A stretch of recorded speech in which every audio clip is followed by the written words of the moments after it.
Welcome to another edition of Because They Matter. Forever on a mission, committing to encouraging, educating, and empowering parents, raising their children in an impactful and loving way. Because they matter. Now let's welcome our co-hosts, former single-parent mom and founder of Single Parent Advocate in Dallas, Texas, Stacey Martin. Also along, founder of Single But Not Alone, and the reigning Miss Capital City, Illinois, Rhiannon Graham. And I'm Scott Murray, speaker, author, journalist, and CEO of the Scott Murray Scholarship Foundation and Lifting Spirits, Building Dreams. We welcome you all to Because They Matter. Hello again, everybody. Great to have you along for yet another edition of Because They Matter.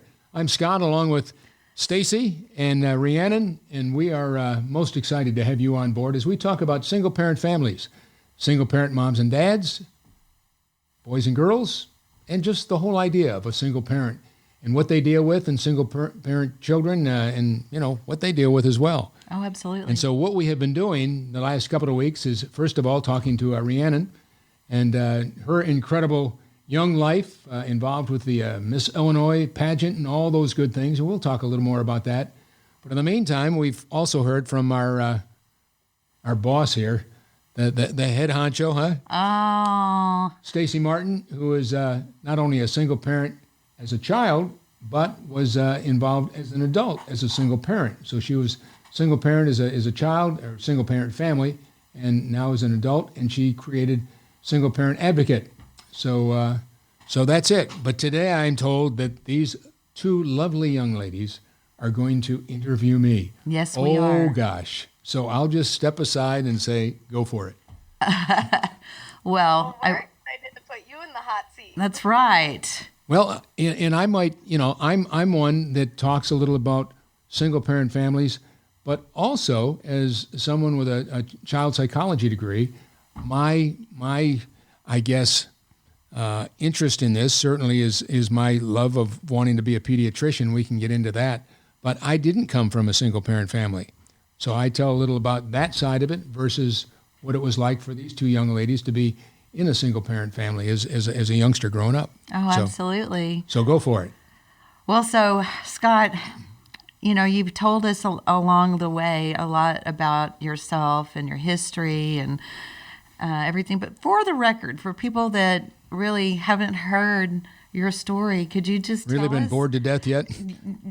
I'm just for the record. Okay. Could you just tell us a little bit about yourself, your history, and your professional efforts? Well, gosh, do we really have 5 hours?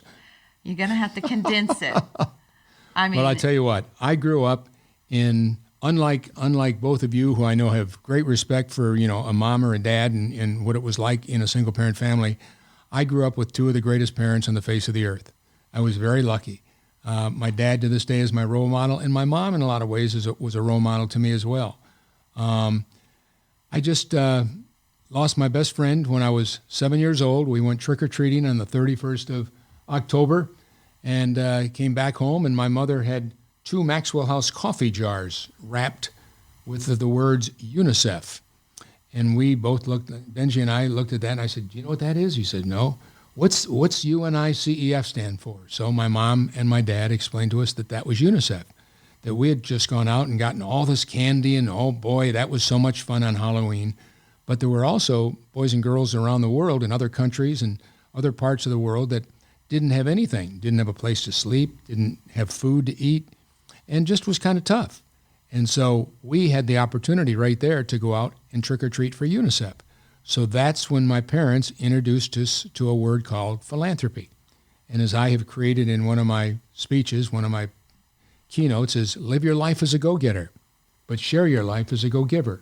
And that's what my parents at that time taught us to do, to be a difference maker in this world and help those that need a helping hand. And certainly children, as much as anything, need it as much as anyone out there. So that's what we did. Well, we had the time of our life, and believe it or not, we did that until all our friends, we got our friends involved in the years to come, and we did that until we graduated from high school. So it was a lot of fun, and we all learned about UNICEF and what have you, and what it did for people around the world. But the sad part about it is about 4 days later, on the 3rd of November, in second grade, all of a sudden I walked into my class and looking for Benji and looked up at the beginning of the front of the classroom, and here was Mrs. Molden up there, and that was Frankie, Benji and Frank, up there, his parents. Oh. Benji and Frankie's parents. That was his brother. And I said, what's she doing up there? What's his mom there for? Well, it turned out he had leukemia, and we found out what the word leukemia meant. And so we all said our prayers and what have you for the family, and in February, we lost him. Wow, that was fast. It was very fast. And it was tough. It was very tough for all of us. And so second grade is when I'll always remember, but I vowed I was going to become a pediatrician at that time and find a cure for childhood cancer. Haven't done that yet, but went to school to become a pediatrician. And so that's something that, again, that was instilled to me by my parents, is to make a difference in the lives of those that need it most, especially children in this world. And I've been most proud over the years to have been a part of the Children's Hospital in Dallas and the different events they've done on the board at Cook Children's Hospital in Fort Worth for 16 years, and just did emceed events for years for those. Emceed the Jerry Lewis Labor Day Telethon back in the 70s and 80s. I started in the 80s, 1981. I was just a punk kid, but was working at NBC5 as the sports anchor, which we can get into a little later on. But I was the host for 27 years of the Jerry Lewis Labor Day Telethon. We raised money for the Muscular Dystrophy Association, and my best friend in college had muscular dystrophy. So it was really, really neat and really just really hit home. So it was really exciting to raise the literally millions of dollars over the years that we did for muscular dystrophy. And so that was just a lot of fun. Did that, and that's why I continue to, even though we can get into how I got into broadcasting here if you want to, but that was, to this day, I enjoy working with medicine and children as much as anything I do. So, and it all stemmed from, that day trick-or-treating. It's interesting. Yeah. Wow. And you carry that in your heart always. Yeah. Yep. And again, I had two younger sisters, and they, as they got older, they joined us and went trick-or-treating for UNICEF too. Wow. So, yeah. What was the neatest thing you got in your UNICEF jar? Oh, gosh. I got a $10 bill. I got one $20 bill. I'd never seen a picture of Andrew Jackson, President Jackson. I think, isn't he on the 20? I think he's on the 20. Hamilton's on the 10. Lincoln's on the 5. Washington's on the 1. And Grant's on the 50, isn't he? Yep. Who's on the 100? Benjamin Franklin? I don't know who's on the, but at any rate, I don't get a lot of $100 bills, I guess. But it was just a real thrill. Oh, wow. Well, so you've done so much in your career. Oh, sorry, Stacey. Oh, no worries. Go ahead. To talk about more kind of what led you here to this podcast and your media background and TV, and I would just love to learn more about that from you also. Well, just the short version, Rhiannon, is when I started to college, I'm 17 years old, and I'm going to be that pediatrician. I'm really pumped about it. And so off I went, and I was driving down the road, I don't know, September, October of, just started college, and I hear this guy on the radio go, "How would you like to make millions of dollars? Travel to millions of locations, meet millions of girls. You too can be a disc jockey." So I pulled into the radio station and checked that out. Well, long story short, about 2-3 months went by and I never heard a thing. And then I came home from school one day and the phone rang and I picked it up and I go, "Hello, Mr. Murray?" I said, "You want me or my father?" "No, I think we want you." And they proceeded to tell me that they had gotten 517 applications for this job. It was to do the all-night show and be a disc jockey and, top 40, play music. But I was one of the finalists of 18 finalists that they had. They'd whittled their list down to 18 finalists. So was I still interested? I said, "Oh, yes, sir, I certainly am." Well, long story short, I got the job. So I worked from 1 till 6 in the morning. And I called myself Doc Scott, the sound surgeon, because I was studying. Wait, say that again? So Doc Scott, the sound surgeon. Okay. Because I was studying to be a doctor. So that's and they put some billboards and some different things up around town. At any rate, I got a call from one of the radio stations. One of the television stations. And I went over there, and the general manager asked me if I'd ever done television before. I said, no, sir. And he said, well, if you didn't look like my baby-faced paper boy, you'd be a great news anchor. You have the face and the look for it. And I said, well, thank you very much. But I said, I'd much rather do something in sports. That's, if you got something in sports. He said, you're a good writer? I said, well, I have a minor in English. And he said, well, so at any rate, they fixed me up. They liked what I did, and I got to do a couple of TV commercials. My first one was, hey, Mom, Dad got the new car. So I remember that like it was yesterday. So I did that, and then I worked, did the all-night show, and just came home, and then went to school in the daytime, and then came home in the late afternoon. My mother had something for me to eat, and then I grab dinner and go to bed till midnight, and then get up and do my show from 1 till 6 in the morning. Wow. So it was kind of crazy. Well, it sounds like you didn't get a lot of sleep. No, not back then. I didn't, but I enjoyed it immensely. It was a lot of fun. Yes, I would say hard work paid off. Yeah. Well, it usually does, my friend. You're right. And that opened up the door to do some TV, and then I spent 30 years in television as a news anchor, so as a sports anchor. So that was a lot of fun, and good time. You're very humble about all of that. Well, it is. I met my hero as a kid, Mickey Mantle. I always wore number 7 when I was playing baseball. The New York Yankee Hall of Famer wore number 7, and then I got to meet him. That was very special, and I just to meet Mickey Mantle, and then we became friends. As a matter of fact, his family, I was down at Dallas Cowboys training camp in August of 1995, and the phone rang at about 9 in the morning. I picked it up, and I said, hello, and it was David Mantle, one of Mickey's sons. He said, Scott. I said, yeah, David, what's up?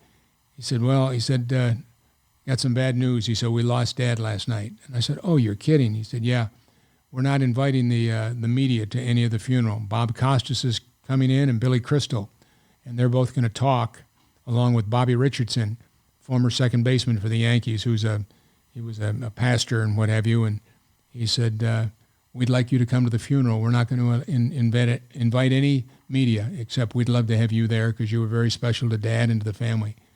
Oh, you have no idea, even to this day. That kind of chokes me up, just that they would say that to me and invite me up.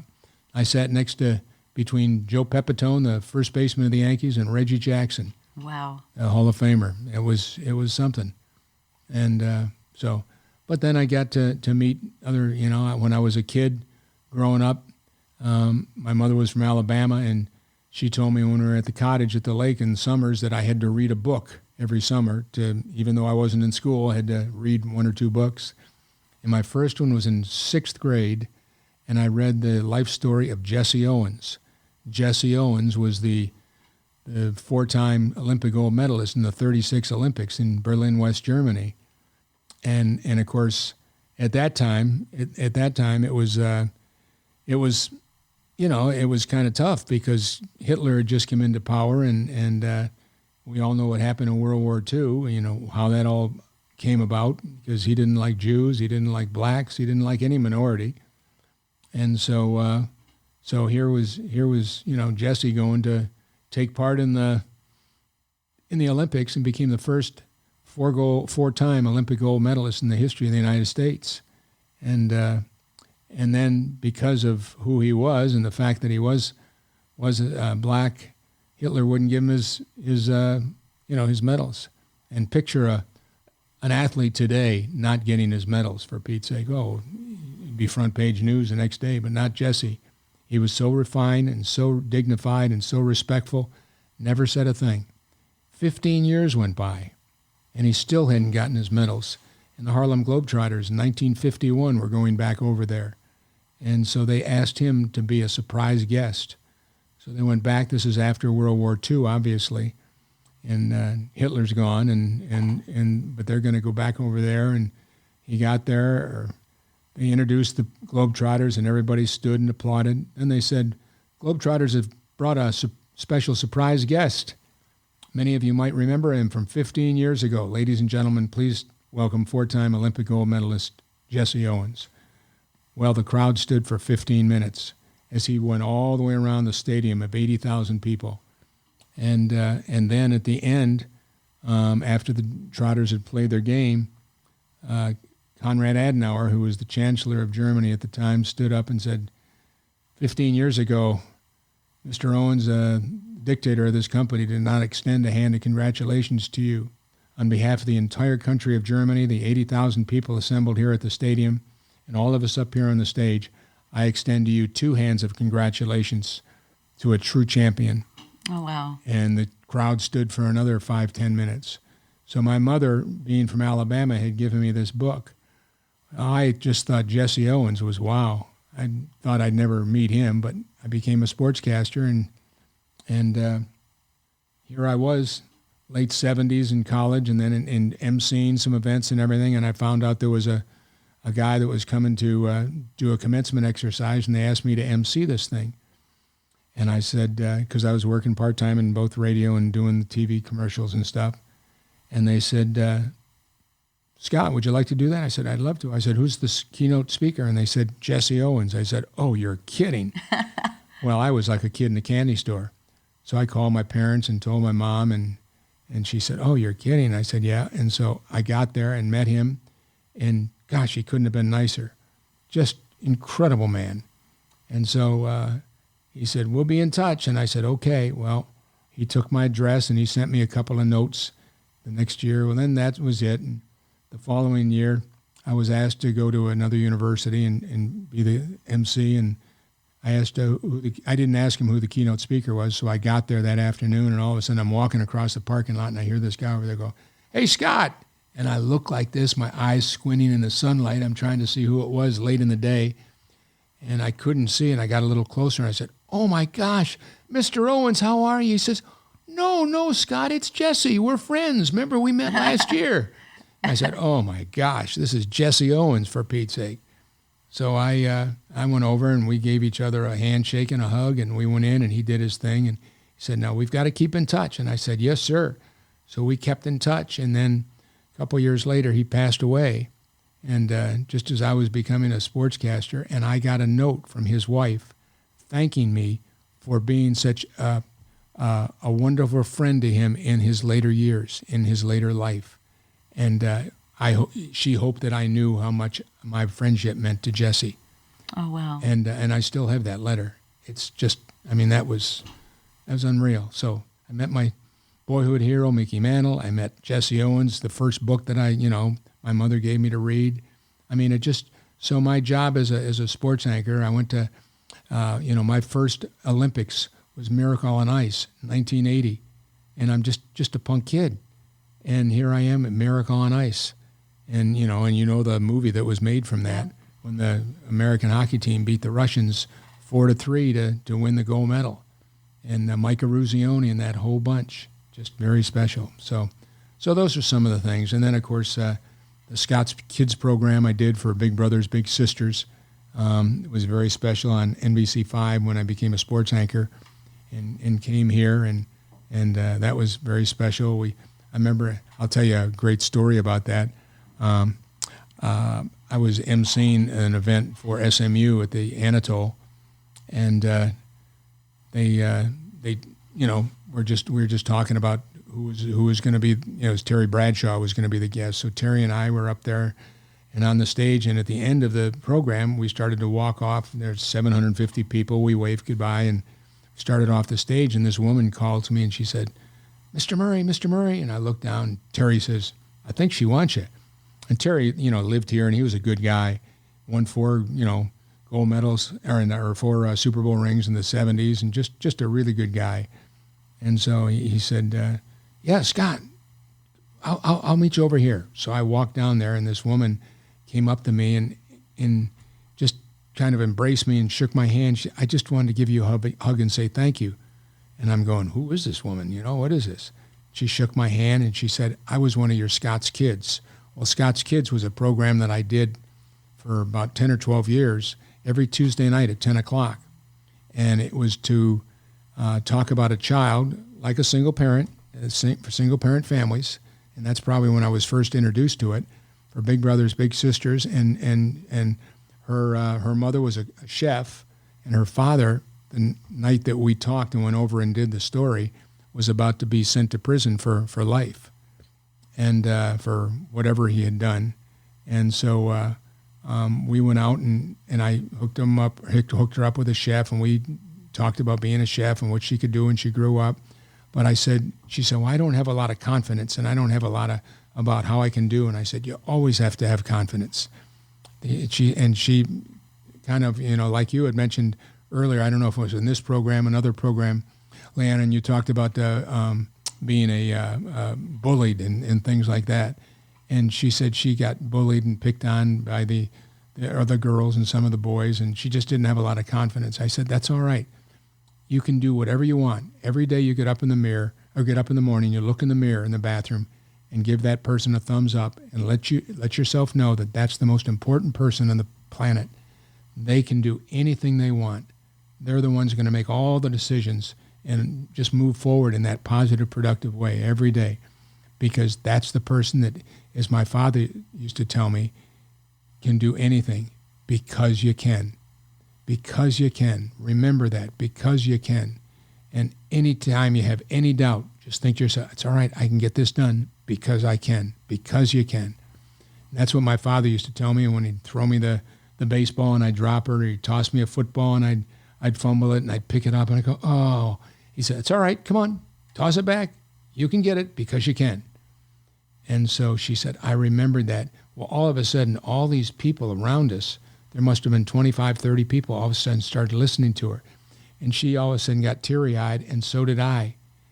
And I said, this is unreal, what you're telling me. And she said, you're just telling me to believe in myself because you can. That really changed my whole world. And I thought about that in junior high school and into college. And I said, what are you doing now? And she said, I'm a criminal defense attorney in Dallas. I said, you are kidding me. Well, everybody burst out and started clapping and applauding. She was just so phenomenal. We're friends on Facebook now. Oh, wow. So I just, you never know who you're going to touch. So I've talked enough. You guys asked the questions you want. I'm sorry. Oh, no. Well, I would be interested, I think the viewers were too, how you kind of got connected with Stacy and, us as a whole. This podcast just became what it is. Well, I after I'd been doing television for 25, 30 years, my son graduated from Baylor with a degree in television film, and said, Dad, you're hosting or emceeing or speaking to hundreds of events every year. Why don't we have our own television AV event company? We could do all the videos, we can do all the AV, all the lights, the sound, the staging. And I said, that's a great idea. So we created a company and we did that. And I do a lot of military stuff. Host the opening of the Veterans Day Parade in Dallas every year and things like that. So I was asked to go to Normandy on the 70th anniversary of D-Day. So I took my son with me, and he shot the whole thing with the camera. And then I interviewed the folks and then wrote the documentary and hosted it. And we were on a bus for 2 weeks going to Germany, Luxembourg, Belgium, and back to France with 24 World War II vets, all in their 90s, that greatest generation, the most humble group you'd ever want to meet. And so we did that. We came back home, and after we got the documentary put together, my son and I, we both won an Emmy. And I said, oh, it was incredible. I'd won some doing the sports on television, but as a sports anchor. But to win an Emmy with my son going to Normandy was a highlight to this day of my professional career. Nothing will likely ever top that. And we were asked to go to Pearl Harbor on the 75th and did it again. So with all these veterans. So that's what it's very special to go to those places. And again, certainly with your son. So does that answer your question, kind of? Absolutely. Yeah, it's amazing stories. Also, I've loved listening to you share. Yeah, thank you. Well, Scott, you know what? You are such an inspiring person intentionally from knowing you and everything you do. You always leave a trail of stardust, of people, not stardust as if you're stuck on yourself or anything, but truly you leave places better and people better than you find them oftentimes. Well, thank you. And one of the things that I wanted to talk about is your legacy. My legacy? Well, I'm right now writing my third book, and there's rhyme has reason, and I think the fact that things that have rhyme, Mary had a little lamb, its fleece was light as white as snow, and rah rah rah. But I decided my third book was going to be all poetry. It's all things that rhyme, but they have meaning. That's the key. Whether it's integrity, whether it's philanthropy, whether it's just credibility, continuity, creativity, consistency, courage, commitment, character. And so I've written a poem that is what I call my Leadership America Creed, and it's my leadership is creating champions of change through a culture of civility, because we've lost the ability to be kind, courteous, and respectful to one another in this country, or for that matter around the world. So the poem I've created for this is my Leadership America Creed, and goes something like this. Living life is not just about me. A purposeful life is all about we, sharing together all that we see, even though we might not always agree. Respectful and kind is forever key. Truthful and transparent is what we should be. Eradicating the anger and the hateful debris. Live not in a world where we need referees. So let us move forward in a place we foresee, diverse and inclusive for both he and she. Matters not religion nor race, faith is for thee. We must live in a world that's our home of the free. And therein lies the key. Today's the first day of the rest of our lives. Make it a positive, productive, purposeful time for every moment you're on the face of this earth. But that's my creed, and that's what I try to follow every day, and hope that other people will as well. We just be kind, courteous, and respectful to one another. When you get stuck in a tough moment like that, how do you latch on to that commitment to that legacy? I mean, I know you're an Emmy Award-winning, highly recognized and respected celebrity in many people's eyes, but there's got to be sometimes the day doesn't go so good. Can you shine a lens a little bit on how you think and how you overcome moments that really press you? Well, I think we've only got a minute or two left, so I'll try. I think the bottom line is do exactly what my father said. Never give up, and make those good decisions to move forward, because you can. Just almost like the title of this show, which is? Because they matter. That's right. Because they matter, and because you can. It's what it's all about. And I have days sometimes that I just get very frustrated at people, just how they act and how they respond to scenarios that nobody wants to be accountable in this world. I say nobody, that's not fair. A lot of people don't like to be accountable and responsible for things that they do.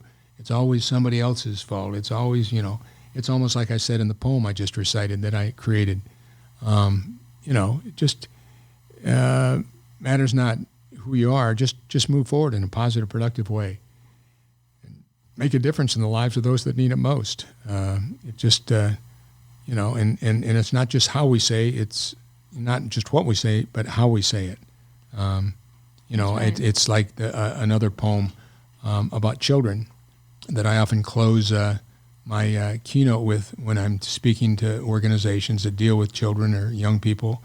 I got 2 A's, the small boy cried. His voice was filled with glee. His mother turned and rudely said, "But why didn't you get 3? "Mom, I've got the dishes done," the girl called from the door. Her mother turned and rudely said, "But did you sweep the floor?" "I mowed the grass," the tall boy said. "I put the mower away." His father turned and rudely said, "But did you clean off all the clay?" Now the children in the house next door seemed happy and content. The same thing happened over there, but this is how it went. "I got 2 A's, the small boy cried. His voice was filled with glee. His father turned and smiled and said, "I'm glad you live with me." "Mom, I've got the dishes done," the girl called from the door. Her mother turned and smiled and said, "Each day I love you more." "I mowed the grass," the tall boy said. "I put the mower away." His father turned and smiled and said, "You've made me happy today." Children desire a little praise for things they're asked to do. If they're to lead a happy life, so much depends on you. Well, thank you for that. I love it every time you say that. Oh, well, thanks. I'm glad So- that we get to share it with all of our listeners. Good. How can people connect with you, Scott? Connect with me? Mm-hmm. Oh, my gosh. I guess they can go to Murray Media. MurrayMedia.net? Yeah, murraymedia.net. And you Okay. can find us. Absolutely. Well, thank you for Or- shining a light Yep, into your yep. journey. They can go to the Scott Murray Scholarship Foundation. We gave 17 scholarships away this past September with kids going to college that needed a helping hand. So Scott Murray Scholarship Foundation.com. And love to hear from you. So that's it. Thank you. Okay, everybody, well, join us for our next episode. And we'll be hearing words of wisdom from our own Rhiannon Graham's mom.